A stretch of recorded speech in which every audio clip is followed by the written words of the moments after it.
You've been scrolling through nursery ideas for hours, and everything either looks too expensive or too plain.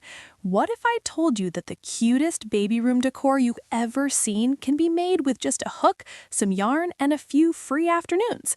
And no, you don't need to be some expert crocheter with 10 years of experience to pull this off. I'm going to walk you through some of the most adorable crochet pieces you can make for a baby's room, from wall hangings to mobiles to little stuffed animals that sit on shelves, and I'll break down exactly how to approach each one so that even if you're still pretty new to crochet, you'll feel confident enough to try. Here's the thing about baby room decor that nobody really talks about. Store-bought stuff looks the same in every single nursery. You walk into one baby room, you've basically walked into all of them. The cloud mobile from that one big baby store, the generic dream big wall art, the beige everything. But when you crochet something yourself and hang it in a baby's room, people stop. They stare. They ask where you got it. And when you say you made it, the reaction is always the same. Complete disbelief mixed with total admiration. That's the power of handmade, and today we're going to tap into that fully. Let's start with the most impactful piece you can put in a baby's room, and that's a wall hanging. A crochet wall hanging is honestly one of the best projects for this because it's big, it's visible the moment you walk into the room, and it sets the whole tone for the space. The good news is that most wall hangings use really basic stitches. You don't need anything fancy. A lot of them are built on simple rows of single crochet or even just chains with fringe. The texture and the color are what make them look amazing, not some complicated stitch pattern. When you're picking yarn for a wall hanging, think about the color palette of the room first. A lot of nurseries lean into soft, muted tones, dusty pinks, sage greens, creams, soft yellows. These colors feel calm and warm, which is exactly what you want in a space where a baby is going to sleep. If the room has a specific theme, like woodland animals, rainbows, or a boho style, you can pull colors directly from that theme, and the wall hanging will tie the whole room together without you even trying. For the actual construction of a wall hanging, most people start by attaching yarn to a wooden dowel or a piece of driftwood. You cut your yarn into long pieces, fold them in half, and use a lark's head knot to attach them to the dowel. From there, you can crochet directly off those strands, or you can crochet separate pieces and attach them.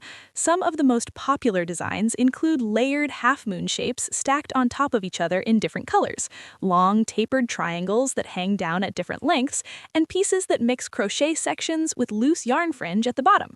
That fringe adds so much movement and softness to the piece, and babies actually love looking at things that move slightly, so it's beautiful and functional at the same time. Now let's talk about mobiles, because a crochet mobile above a crib is one of those things that genuinely makes a room look like it came out of a magazine. The concept is pretty simple.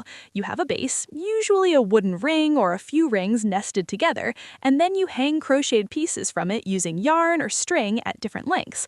The pieces can be anything: stars, moons, clouds, little animals, simple geometric shapes. When they hang at different heights and spin slowly in the air, the effect is really magical. The key to a good mobile is keeping the pieces lightweight. You want them to actually move with air movement in the room, so you don't want to stuff them too heavily if you're making 3D pieces. A lightly stuffed star or moon made with a thin yarn will catch air and spin, which is way more interesting to look at than something stiff and heavy. For the shapes themselves, crochet stars are actually one of the easiest 3D shapes to make. You work in the round, increase to create the 5 points, and then stuff lightly before closing.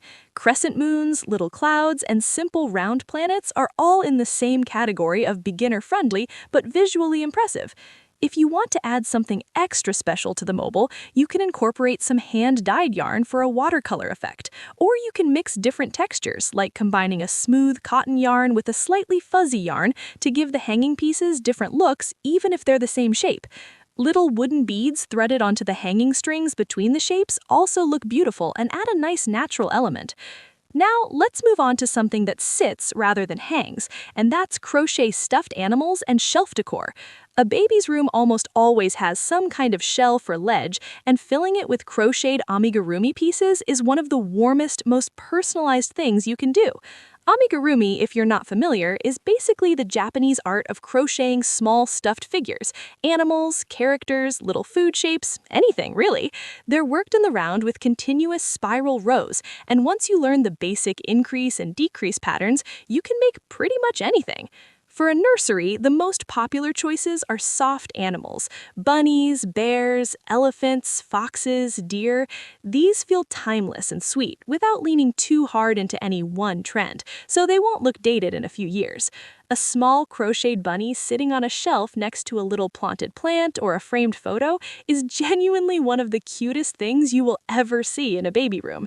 And because you made it yourself, it also becomes something the family might actually keep forever as a sentimental piece. One thing to think about with amigurumi for nurseries: be intentional about the size. You want pieces that are big enough to be visible on a shelf, but not so big that they take over the space. Something around 5 to 8 inches tall tends to work really well. Also, if any of the pieces might end up within reach of the baby at some point, make sure you're using safety eyes that are actually secured properly, or you can embroider the eyes instead using yarn, which is technically even safer for very young babies. Now, here's a problem that comes up a lot when people start making crochet nursery decor. They make a bunch of beautiful individual pieces and then realize they don't work together. The mobile is one color palette, the wall hanging is completely different, and the shelf animals are another thing entirely. The room ends up feeling messy instead of cohesive. The fix is so simple, and it's just about being intentional before you start your first project. Pick a palette of 3 to 5 colors before you buy any yarn. Stick to those colors across every single piece you make for the room. It doesn't mean everything has to be the exact same color. In fact, you want variety, but as long as all the pieces are pulling from the same set of colors, the room will look like it was professionally styled. If your palette is cream, sage green, and terracotta, then your wall hanging has those colors, your mobile has those colors, and your stuffed animals have those colors. And when you step back and look at the whole room together, it feels intentional and beautiful. Another thing worth mentioning is texture mixing. Crochet naturally gives you a lot of texture, but you can take it further by choosing different yarn types within that same color palette. A chunky cream wall hanging, a mobile with smooth cotton sage pieces, and a fluffy terracotta bunny on the shelf, all in the same palette but with completely different textures, creates so much visual interest. The room feels layered and rich without being overwhelming. Let's also talk about smaller accent pieces that often get overlooked but make a real difference. A crocheted basket in the corner of the room for storing toys or blankets is both practical and decorative. A small crocheted pennant banner hung along a wall or above a changing table adds a playful touch without taking up any floor space. Even a simple crocheted garland, just little triangular flags or pom-poms strung on a piece of twine, can add a lot of charm when draped along a shelf or a window.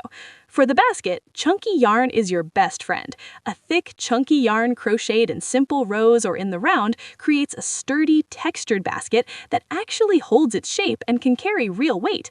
These look especially good in natural tones: oatmeal, sandy beige, warm brown, and they photograph incredibly well, which matters if you're ever posting the room online or sharing photos.